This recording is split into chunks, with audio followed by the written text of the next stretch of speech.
Oh, I have to say, I love the new graphics at the very beginning of the show. Welcome, everybody, to this edition of the Shortlist. Johnny is on annual vacation, which means I get to take over. So, hi, everybody. I'm Holly Fawcett from Social Talent. You're very welcome to the Shortlist. With me this week is the amazing Melkeya McDuffie. Melkeya, are you there? I'm here. Good morning. Hello. Good afternoon. Good morning, good afternoon, and good night. Melkeya, can you introduce yourself for me, please, as I'm dreadful at doing so? Absolutely. I am Melkeya McDuffie, and I have been in the space of human resources for over 20 years. Most recently, I've spent the last 7 years in the talent acquisition, talent management space. I'm also an author, a speaker, and I'm just delighted to be here, Holly. Thank you for having me. Not at all. So I think for this particular conversation, we really want to pillage the knowledge that you have around career advisory and the incredible work that you have done over the past nearly 20 years, I suppose, in managing talent and in career coaching.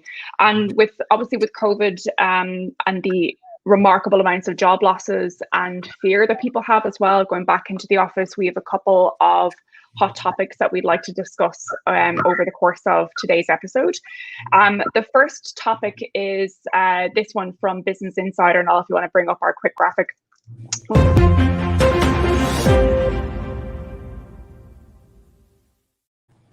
That will never get old. That is that only 4% of workers around the world say that they ever want to return to an office again. So I think, first of all, this is a bit of a clickbaity headline, because actually when you delve into the story, it's that only 4% of workers around the world say they want to return to the office full time again. But it has been very interesting in seeing such a dramatic decline now for employees. What's your thoughts on the ground? Yeah, this number does not surprise me at all. I think what people are beginning to realize is that they are far more productive from home than they ever thought they would be. And I think employers are starting to realize that their employees are more productive from home. In more traditional workforces, I think there was this reluctance for people to go home and work because there's this loss of control. You don't know whether or not people are being productive and whether they're spending more time relaxing and tending to their families, because when they went home, their children also went home. And we had to divide our time between being good employees, but also being teachers and caretakers and all of the other things that came with shifting quickly to a remote environment.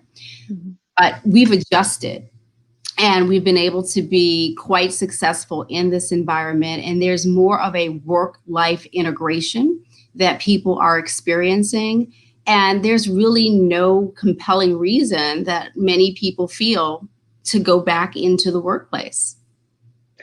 I can see, certainly I personally also feel the same in terms of productivity, right? That I now massively am productive at home, and we figured out some way of remote communication. But my fear, though, is that when people leaders start returning to the office because there's a culture that they need to be seen, that will then incentivize employees to want to stay close or be in a proximity to their people manager in order for them to be promoted or be recognized or be given those opportunities. So have you any advice for what individual contributors can do to kind of stay off that, but also what people leaders need to do as well to make sure they're distributing opportunity as equally as possible?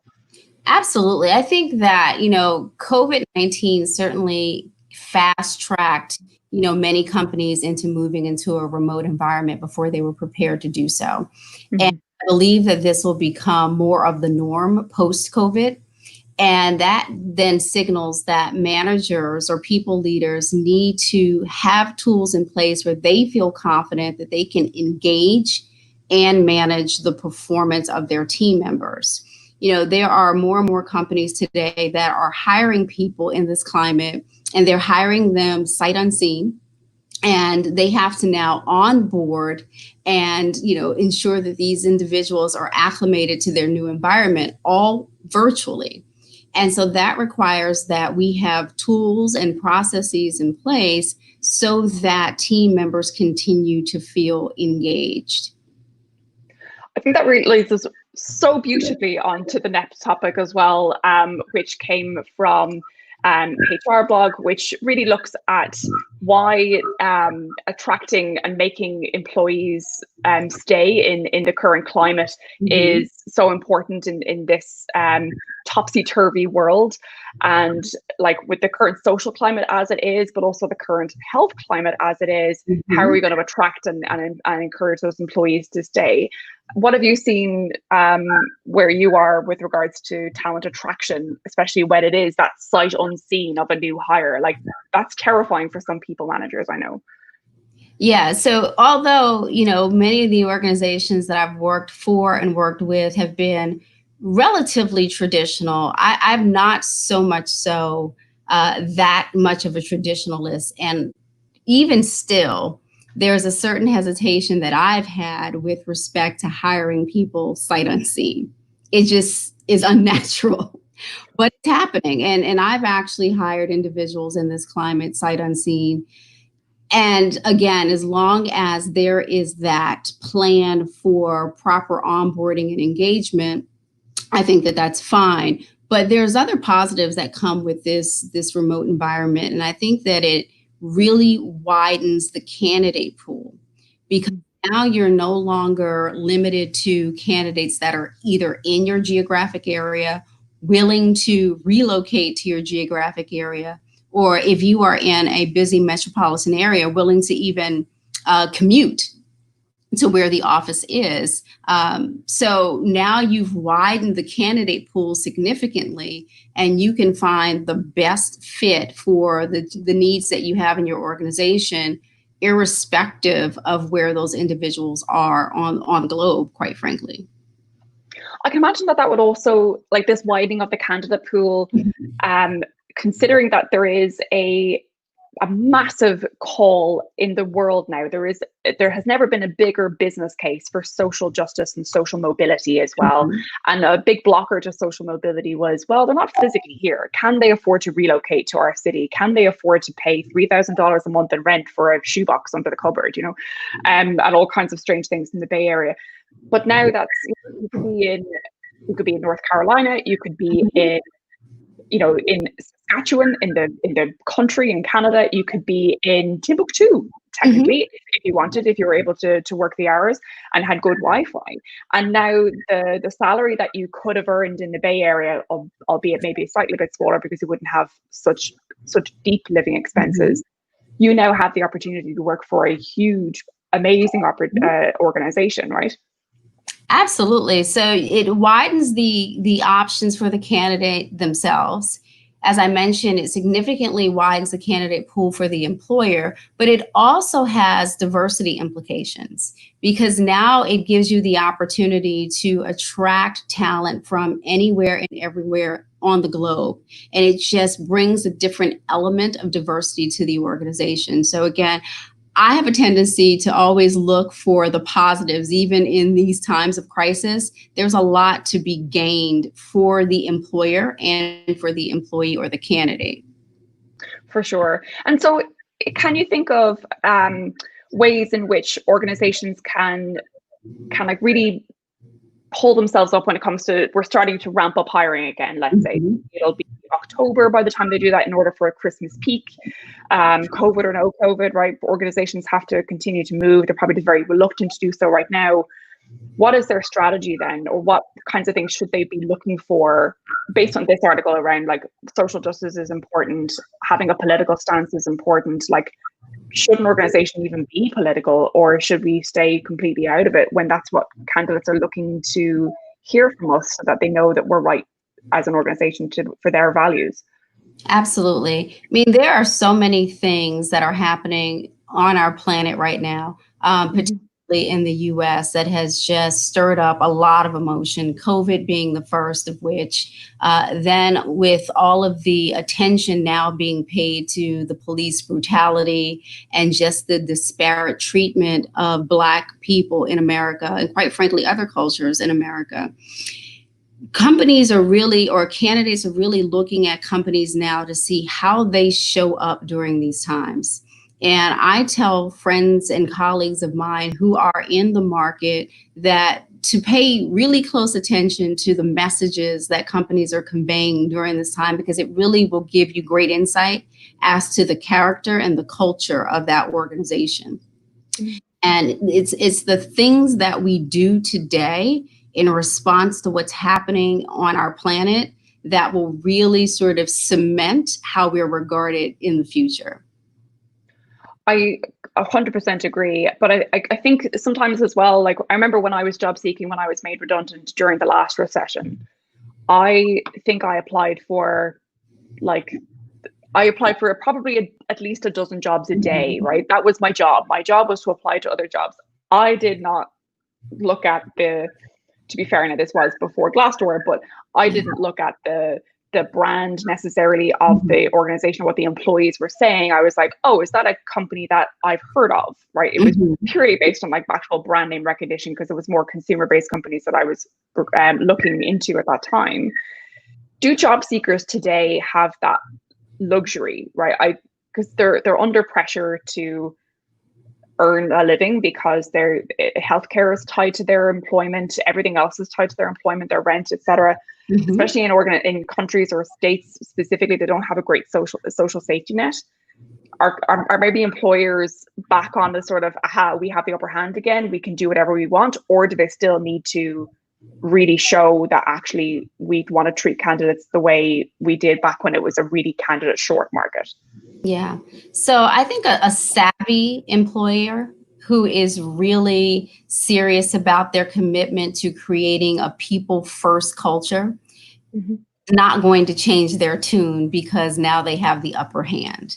And again, I would caution, job seekers, and I understand that the objective is to gain employment so that you have income so that you can put food on your table, right? But ideally, what we want to do is have a career versus a job. And so when we're looking at what our next career move is going to be, I still maintain my position that you want to pay careful attention to the messages that are being conveyed by those employers. And there are things that you can do while you're trying to pin down that perfect next career opportunity for yourself. And I believe in giving guidance in small digestible chunks that are easy sort of to retain. And I always say that, there are the 3 P's of career changing or looking for a new job. And it's really about positioning, process, and perseverance. And when I talk about positioning, it's really about taking the time to do your due diligence and investigate the companies in which you have an interest, and investigating the types of roles that they have and assessing whether or not you have the requisite skills for those roles and what it is you might need to do in the interim to go out and obtain those skills so that you are a better fit for where it is you ultimately want to be. And so that's the positioning piece, because at the end of the day, you want to be able to convey to your prospective employer where it is and how it is you might be able to add value to their organization. So the more you know about their positioning, the better you can position yourself. Then as it pertains to your process, you want to just ensure that you are leveraging your professional network. All of us, I hope, are on LinkedIn, and we have pretty vast networks on LinkedIn. If you've never leveraged your network prior to now, now's the time to do it, because it really doesn't benefit you to have 500 plus connections if you're not connecting with them. So you want to make sure you're doing that. You want to also make sure that you're leveraging all of your social media platforms so that they all kind of speak to your personal brand. And now's the time to really identify, what do you want that personal brand to be? And is that reflected in every way that you engage, or in every way that someone might engage with you on your social media platform? So ensuring that consistency with respect to your personal brand is there. And then thirdly, we talked about perseverance. And so when you are making a career change, or you're looking for your next job because you were unexpectedly laid off, recognize that it is truly a marathon. It is not a sprint. And because I, again, recognize that the objective is to secure income so that you can put food on the table. Where you can, I would encourage people to freelance so that you are generating some income, keeping your anxieties at bay while really focusing on your bigger picture career plan. So, those are the 3 tips. Again, it's positioning, it's process, it's perseverance. I think that is so salient and succinct, but certainly the perseverance piece is so key, right? Especially because people do absolutely get disheartened when they don't hear back. And I mean, a lot of recruiters specifically, I know there's a lot of recruiters watching this because we generally talk about talent acquisition, but a lot of recruiters have been laid off in the past couple months as well, even as recently as yesterday with the announcements of LinkedIn, and that was dreadful to hear.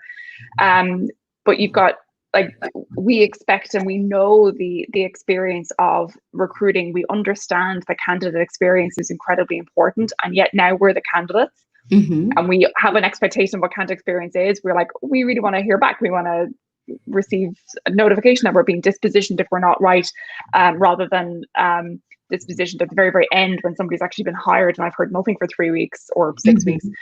And so it's just this never-ending slog of not hearing anything, of screaming into a black hole.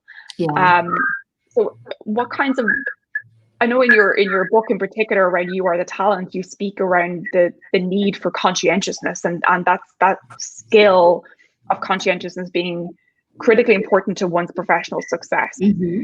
How can you grow that skill in particular when it comes to the perseverance piece and the willpower and the strength to just keep going, if all you're getting back is nothing and no feedback? How do you keep yourself motivated? Yeah. And so it really is about sort of mental discipline and knowing that you have some value to bring to an organization. And oftentimes it takes time for that match to be made, the match between the value, the skills, and the talents that you have and the organization that is going to allow you to make the best use of those.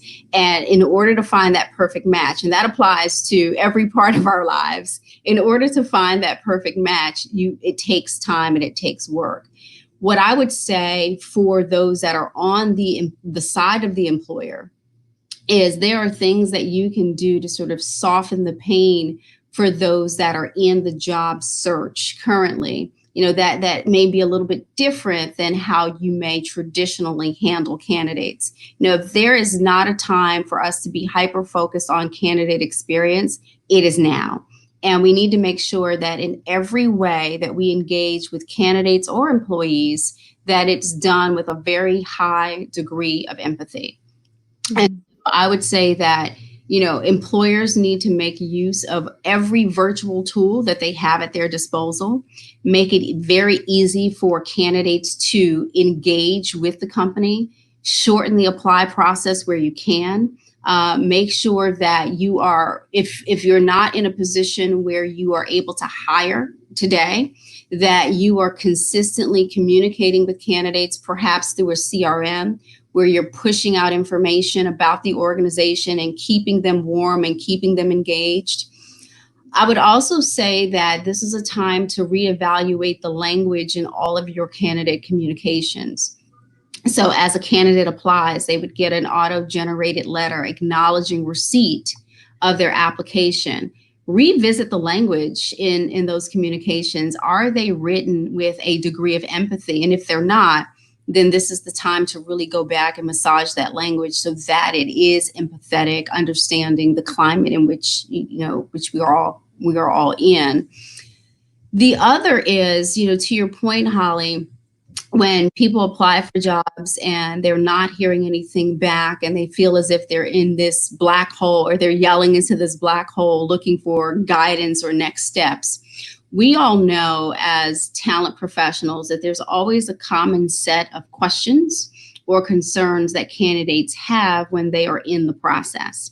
And so I would also recommend that employers stand up a landing page with candidate FAQs, so that all candidates can be directed to a central repository to get greater insight on how long is the process typically, what are the steps in the process. Now that I've applied, what should I expect to happen next, so that there is some guidance being given, but it's manageable because there are far more candidates today than we traditionally have to manage. And so we want to make sure that we have a way to personalize their experience as much as we reasonably can.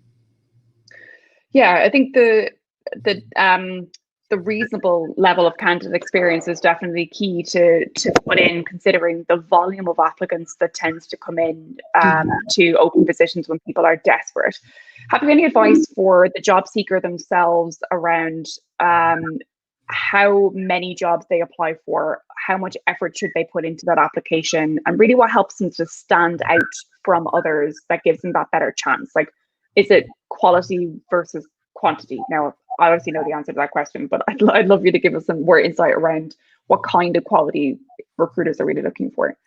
Absolutely. So it absolutely is about quality. And it goes back to something that I just said a moment ago.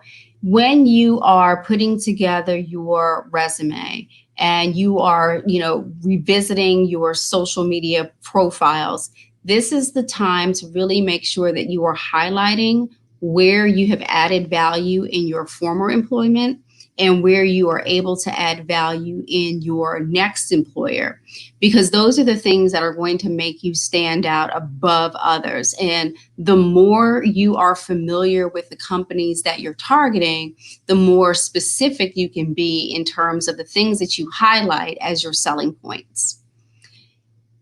There's really nothing wrong with applying to a multitude of jobs, but I think a more strategic approach to that would be making contacts with those that are employed by the organization. As recruiters, we should all be skilled in doing a bit of research and understanding, who the players are within an organization that are responsible for the hiring process, and seeing if there's anyone in your network who knows those individuals or knows that individual, and see if there's a way that a connection can be made that way. If there is no common connection there, then there's nothing wrong with reaching out to those individuals directly. Apply for the job, but still try to make personal contact with someone in the organization who either A, plays a role in the hiring process directly, or is in a position to have some influence over a hiring decision, or at least getting your resume and your contact information in front of the right person. For sure. I think actually I remember seeing on LinkedIn yesterday was a screen grab of an email sent to it wasn't somebody who would have been the hiring manager of that particular requisition, but somebody who was in that role already and therefore would have been a peer or a colleague. And this candidate had reached out to this individual. He was an engineer at Amazon that he was reaching out to, and he basically was like, I got your details because you're this person, you're somebody who already works in this organization. I'm applying for these 3 individual roles. I really love, if you had 30 minutes time to go through like what it's like to work there and what kinds of projects you're experiencing, particularly when it comes to this very, very specific technology. And because of the specificity of that email and, the fact that he had pointed out exactly which 3 roles he was applying for with his resume, therefore was a much more tailored kind of conversation. The individual employee was much more happy to go forward with putting, actually linking up with this person for 30 minutes, rather than very kind of, I wonder if you had time, maybe we could talk through jobs at your company, and making it very open-ended and not quite committal. So that relative specificity in that very strategic approach, like actually got this person to screen grab the email on LinkedIn, post it on LinkedIn, and it's been like, this is how you do it, everybody. I think that's really inspiring. Yeah, that is an excellent example of how to leverage your social media access to people.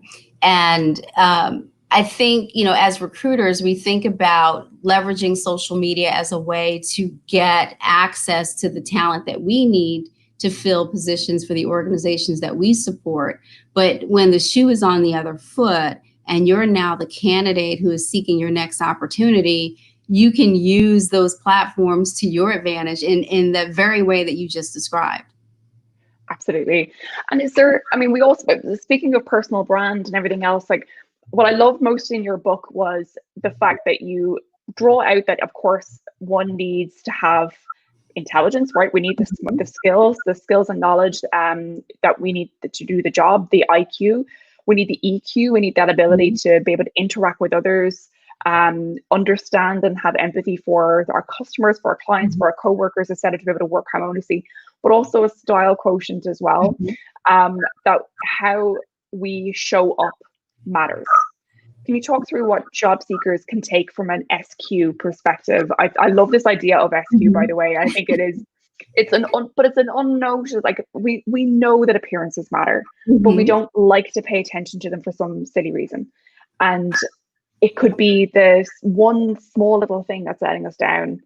Are these small little first impressions that we try and be blind to, but goodness, it is impossible to be blind to those things.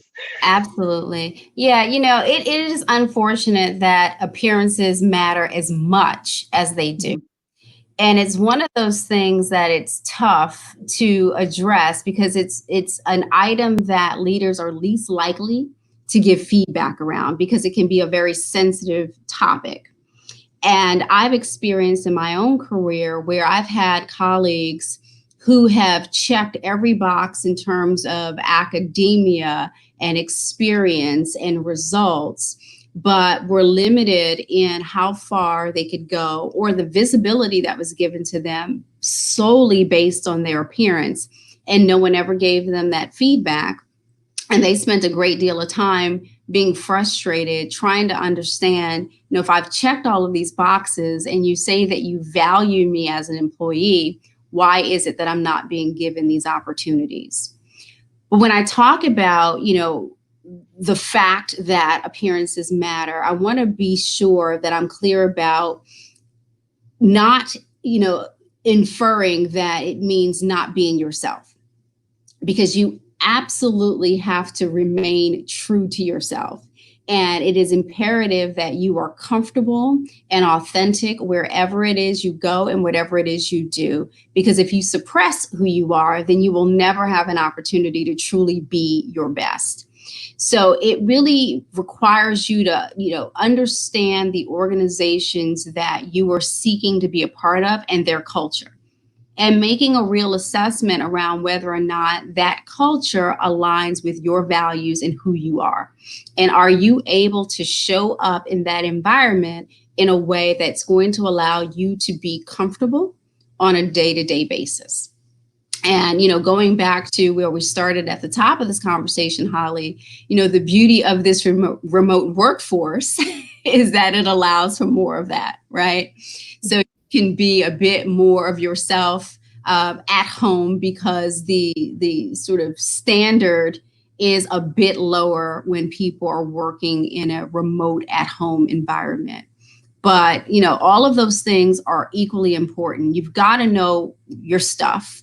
You've got to stay abreast of trends, and everything around us is ever evolving. And you want to ensure that your skills and your talents remain relevant.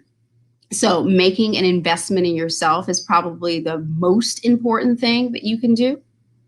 But you also want to make sure that you are not tone deaf to the things that are being said and done around you, really taking time to understand the culture that you are either aspiring to be a part of or the culture that you're currently a part of, and constantly doing self-checks to determine whether or not the way in which you show up is aligned to that culture, and whether or not it is a matter of you making some necessary tweaks, maybe getting a coach or a mentor to help guide you, or making a bigger decision around whether or not that's the right place for you.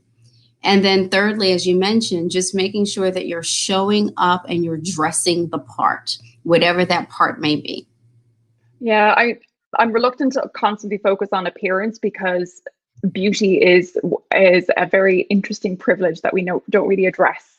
And there are, some people are more naturally beautiful than others, you being one of them. I think there's definitely a moment where, virtual backgrounds is great in Zoom, and unfortunately I can't have my wonderful virtual background on this show, unfortunately, so I have my real one behind me.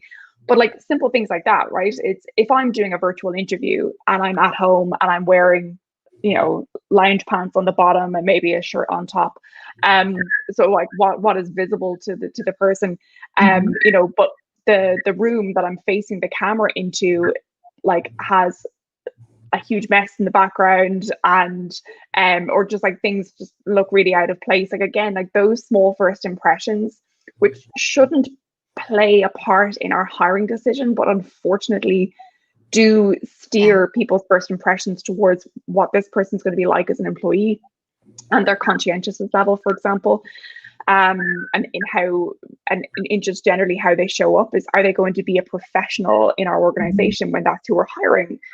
So like it is important, of course, for candidates to keep those things in mind, right? I need to dress the part.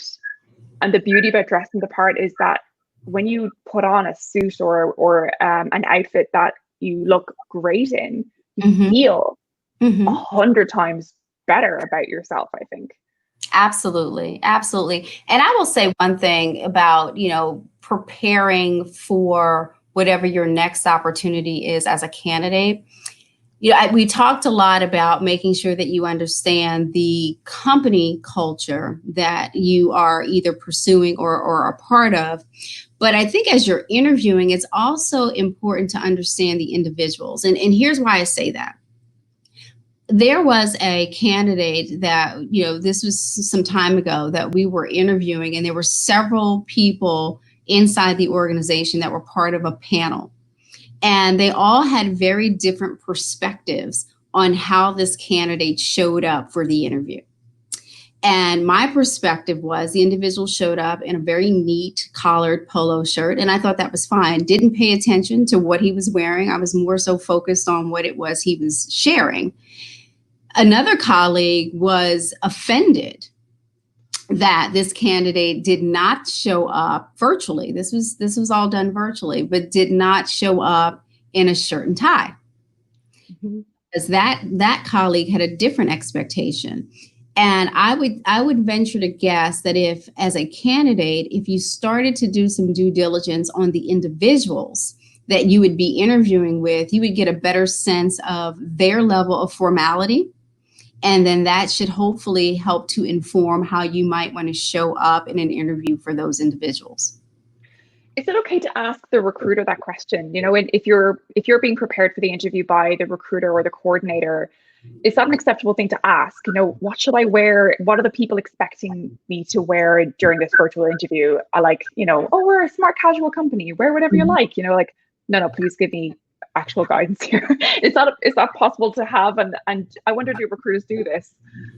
Absolutely. And I would even suspect that in this instance, either the recruiter provided information without even being prompted by the candidate, or perhaps the candidate asked.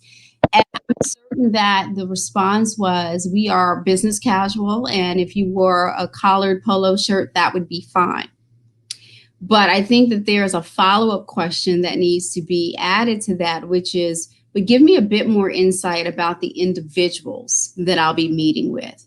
Are they generally more formal? And then that will prompt the recruiter to really think more deeply about those individuals and provide better guidance around how that candidate might want to be prepared for those upcoming discussions. That's a really, really good piece of advice. I think there's another question that I definitely wanted to address too, was more really when it comes to making a career change during COVID, right? Because there is that reluctance to move during a pandemic. But if I'm really just not feeling it, or if my skills are so in demand, and I want to make that career move, where do I go? And what I loved about your book in particular was really about understanding where your purpose lies. And to follow your purpose towards where it is that you should then fit. What's your advice around, first of all, even identifying what your purpose is? Because that's not always the piece of language that individual contributors or people in the working world have outside of TA. Yeah, it's an interesting discussion, when you talk about your purpose, identifying what your purpose is, and then aligning your purpose to your career path, because there are many people who spend a lifetime really not fully understanding what their purpose is. And to discover what it is really is not as esoteric as it sounds. It's not a difficult thing to accomplish. Pay attention to the things that you are naturally drawn to, and no matter what, good day, bad day, you're able to execute on those things flawlessly. And if you're still not able to uncover what that is by asking yourself those questions, then ask a series of people who know you well, like former leaders, colleagues, about the things that they feel that you do relatively well or exceptionally well. And you'll start to see that there's a common theme in that feedback. And that is likely where your purpose lies. It seems very, sort of not realistic when you talk about, now that you've identified your purpose, go in pursuit of a career that allows you to make the best use of your purpose and your talent. But it really is very realistic to do that. And what I have found in my own personal career, and I found this with others that I've coached, is once there is truly alignment between your purpose, your skills, your natural talents, and the work that you do, there is really no limit to how far you can go, how successful you can be. Oftentimes we are in pursuit of careers that we know pay well. They are lucrative jobs or lucrative careers, or they're with companies that pay exceptionally well or have a reputation for doing so. But I can assure you that if you take the time to really understand your purpose, your passion, and your gifts, and you find employment, whether that be an entrepreneurial endeavor or employment with a company that really enables you to make the most use of that, the revenue or the income will come. And it will be far greater than you ever thought, because you are doing what it is you've been purposed to do, and you can't go wrong with that. Yeah, that's great. Can you tell me what your story was when it comes to finding your purpose? Like you seem just so enthusiastic about coaching and giving that career guidance. How did you discover that was your fit? Did lots of people just tell you, or you always gave great advice, or what was it that you did you discover it? Yeah, I think that when I discovered my purpose, I wasn't quite conscious of the fact that I was discovering my purpose. When I initially went to college, I went to college with plans to become a pediatric oncologist, because I love to help people. I was relatively young when I went to college, and so it sounded like the right thing to do. I mean, who doesn't want a child that is a doctor, right?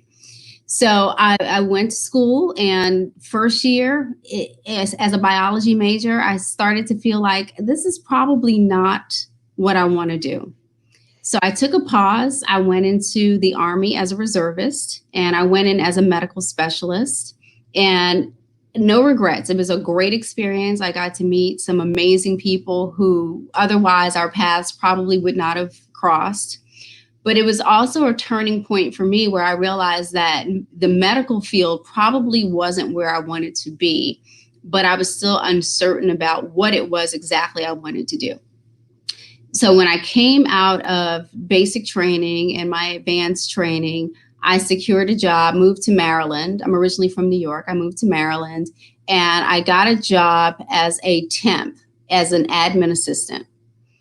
And I did a lot of support work for the HR department. I was very young at this time. I was 20 years old, and I didn't quite know what HR was, but I was very intrigued by someone in particular who was not much older than me, and she was in the HR department. So I asked her if I could spend some time with her to better understand what this world of HR was and what it was she did exactly on a day-to-day basis. And the more I understood about the function, and how it added value to the organization, the more interested I became. And what I later realized is that this desire that I have to really help to maximize the potential of people, processes, organizations could be realized through this world of HR. And that is where I spent the entirety of my career since then. That's incredible. I didn't know that at all. That's amazing. And so, like, that particular individual who really showed you the ropes, have you paid that back in kind to others that have come through the door? I mean, I'm certain you have you? Absolutely, absolutely. And so interestingly, so that individual and I to this day are very, very good friends. And there was another person in the organization who decided to give me my first HR job. So she hired me as a full-time employee, and she taught me how to recruit. She taught me how to train. And later on, once my career started to take off, and I found myself in a position where I was able to make hiring decisions and build my own team. I was able to bring that person on board and have her work as a consultant with me in my last organization. And so it all kind of came full circle. So it's been a great journey. That sounds amazing. I mean, like, HR just really is this field where we get to make such an incredible difference to those people and to those companies. So I am so delighted that you're part of it, and for the incredible amount of advice that you've given over the past 42 minutes. It has been amazing. I haven't seen a huge amount of questions come through. However, if you do have any more questions for Melkeya, please do pop them in now, because we should be wrapping up now in just a few minutes. Have you any closing words or any closing piece of advice that you'd like to give to the talent acquisition community? Please share away. Absolutely. I would say that, fear, uncertainty, and discomfort are our compasses. So don't run from those things, run toward them, because nothing great is ever born from comfort zones. So get comfortable with being uncomfortable, because that'll be the very thing to catapult you into what's next and what's best for you. That is a wonderful piece of advice. Yes, the stretch zone indeed is where we should live. I've loved that. Thank you so much, Melkeya, again, for your remarkable insight and for coming on the show today. I really appreciate it. It's been such a pleasure talking to you, and a ton of amazing advice. I will leave it there for this amazing shortlist. Thank you so much. And I'll see you next week on Wednesday at 4 p.m. Thanks, everybody. Bye.